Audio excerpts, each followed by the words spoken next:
Donc allumons l'appareil.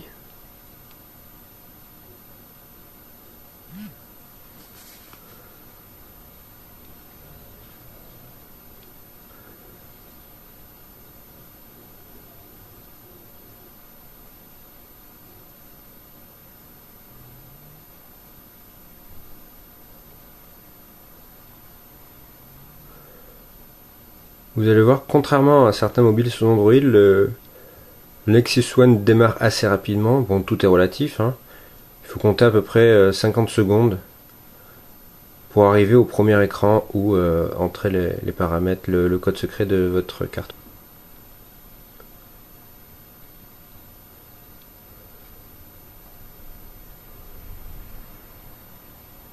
Donc voilà, nous voilà sur le premier écran avec ici l'écran en fait de déverrouillage qui fonctionne par un schéma. Bon, alors j'ai montré un schéma assez simple pour aller vite. Donc après, au niveau de l'appareil en lui-même, déjà première remarque, c'est la présence d'un fond d'écran dynamique et aussi de 5 écrans au total, au contraire des 3 classiques sur les précédentes versions d'Android. Vous voyez, on peut naviguer vers les 5 écrans de cette façon. Il y a des petits points ici pour se repérer en quelque sorte où on est. Ou aussi de cette façon là, en laissant appuyer et en arrivant un aperçu en fait des 5 écrans disponibles.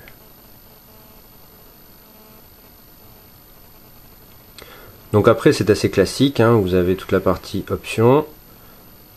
Les 5 écrans sont bien entendu personnalisables avec des widgets, des applications, des raccourcis vers les contacts. Et ici, vous n'avez plus le gros bouton un peu moche pour accéder aux applications. C'est un bouton à damier avec un espèce d'effet ruban là qui défile, où donc sont toutes les applications.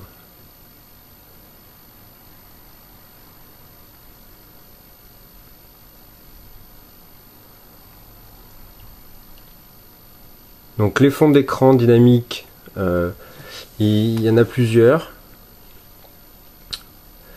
Normalement, Google dans le dernier SDK d'Android a donné la possibilité d'en créer, mais sinon il y en a 5-6 qui sont fournis.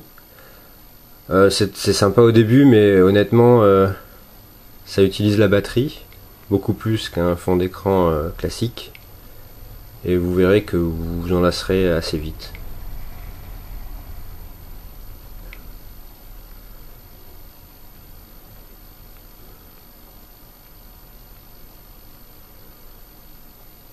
Donc après, on a beaucoup parlé de l'écran. Donc c'est un écran AMOLED, comme je l'ai déjà dit, 3,7 pouces, capacitif, avec une résolution de 800 par 480.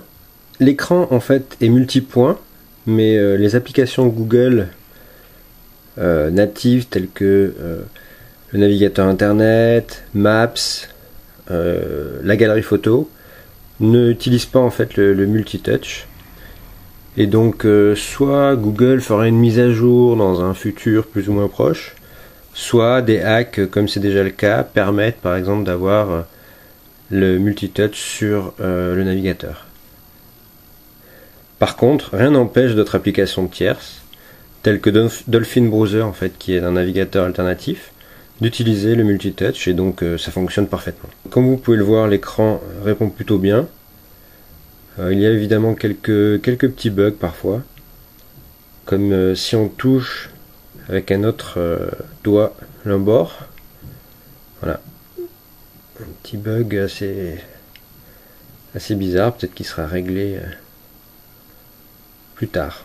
Au niveau des autres nouveautés sur ce Nexus One, mis à part qu'il est assez rapide, assez réactif, il y a l'implémentation d'un mode voiture qui est en fait Google Navigation et qui permet en fait de transformer votre smartphone en un GPS PND.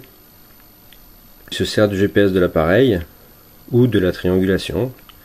Bon, c'est quand même plus précis avec le GPS, et vous pouvez donner des itinéraires en voiture, en transport en commun ou même à pied.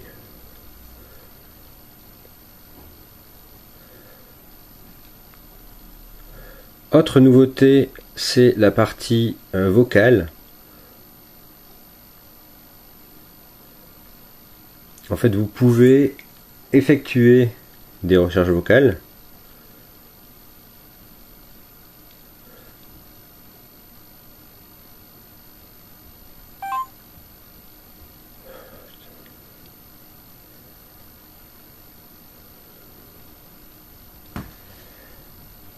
Vous pouvez écrire des SMS vocaux.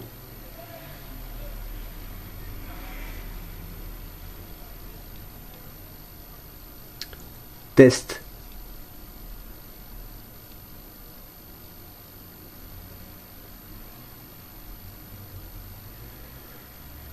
Ou vous pouvez encore, retour dans Google Navigation, dicter en fait un itinéraire. Alors comme ce mobile a été acheté aux États-Unis, toute la partie vocale ne s'effectue pour l'instant qu'en anglais. Alors, à mon avis, dès que celui-ci sera disponible dans d'autres pays, notamment en France, il sera notamment possible de lui parler en français. Donc les autres grosses nouveautés qu'on peut avoir ici, c'est une nouvelle partie pour les paramètres, comme vous voyez, avec notamment une gestion des applications, voir les services qui sont en cours d'exécution et les fermer. Une gestion de la batterie du téléphone, qui vous montre donc tous les processus et vous montre depuis combien de temps le mobile est allumé. Ou encore une partie ici où il est possible de synchroniser ces différents comptes. Donc sous Android 2.1, on peut maintenant synchroniser plusieurs comptes Gmail. On peut synchroniser des emails Exchange, ou on peut encore synchroniser d'autres, n'importe quel email, un email Hotmail, un email Yahoo, enfin tout maintenant est paramétrable. Donc l'avantage avec Gmail, c'est évidemment que c'est ultra compatible avec Android, vous récupérez vos contacts, vous récupérez vos mails, vous récupérez votre calendrier, et maintenant vous pouvez aussi, en rentrant plusieurs comptes, passer d'un compte à l'autre.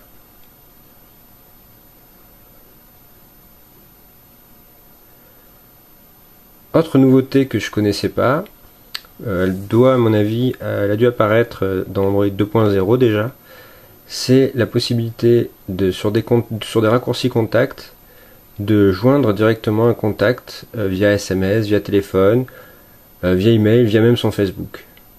Et ceci marche en fait, ce petit menu apparaît là, mais aussi mettons dans un SMS.